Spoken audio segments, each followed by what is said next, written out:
बिस्मिल्लाहिर्रहमानिर्रहीम। अस्सलामु अलैकुम वरहमतुल्लाहि वबरकातुहू। आबिdraja चैनल की तरफ से आज मैं अपने दोस्तों को रसूलुल्लाह सल्लल्लाहु अलैहि वआलिहि वसल्लम का एक फरमान बताऊंगा।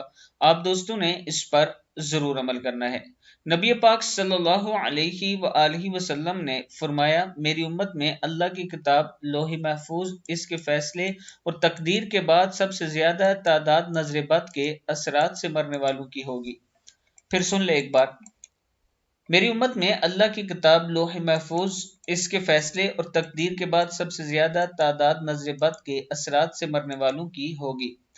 मैं अपने दोस्तों से गुजारिश करूंगा कि अपने घर वालों पर और खुद पर नजर बद का दम जरूर किया करें। मैंने अपने चैनल पर बहुत सी वीडियो अपलोड की हैं, बहुत सी दुआएं अपलोड की हैं। अगर आपको कोई दुआ नहीं आती तो नजर बद के लिए आखिरी दो कुल सूरह फलक और सूरह नास 3-3 बार पढ़ के दम कर दिया करें, अल्लाह ताला करम फरमाएगा। आप दोस्तों ने इस वीडियो को आगे जरूर शेयर करना है। अस्सलामु अलैकुम वरहमतुल्लाहि वबरकातुहू।